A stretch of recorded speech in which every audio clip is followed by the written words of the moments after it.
আমরা লাস্ট 15 বছরে পশ্চিমবঙ্গের শিক্ষা ব্যবস্থার অনেকগুলো পরিবর্তন দেখেছি। কি পরিবর্তন? একদম প্রথম দিকে যদি মনে করে থাকেন, মনে যদি আপনাদের থাকে এই মুহূর্তে, হঠাৎ দেখলাম রায়গঞ্জ কলেজে টিভির পর্দায় দেখলাম, এবং যেটা দেখেছি আমরা সবাই সেটা হয়তো হিমশৈলের চূড়া মাত্র।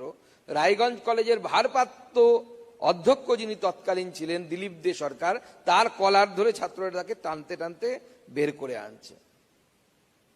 আমরা মাস্টারমশাইদের এরকম যে করা যেতে পারে এটা আমরা কোনো স্বপ্নেও ভাবতে পারিনি। প্রথম বাঙালির ঘুমটা কেমন যেন হঠাৎ করে ভেঙে গেল দুঃস্বপ্নের মতো, যে একজন ভারপ্রাপ্ত অধ্যক্ষকে তাকে টানতে টানতে কলার ধরে ছাত্ররাই নিয়ে যাচ্ছে। তারা ছাত্র নেতা।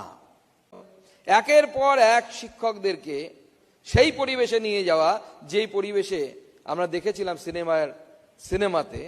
মাস্টারমশাই, আপনি কিন্তু কিছু দেখেননি। অর্থাৎ একটা ভীতি, ভয়ের সঞ্চার করা, যে শিক্ষা ব্যবস্থার যারা মেরুদণ্ড অর্থাৎ শিক্ষক, সেই শিক্ষক সমাজের মধ্যে এমন একটা ভয় পরিবেশ তুমি নির্মাণ করো যাতে তারা জাতিকে এই পরিবেশকে ভাঙতে যে সাহস দেওয়ার কাজ, সেই সাহস দেওয়ার কাজটা করতে না পারে।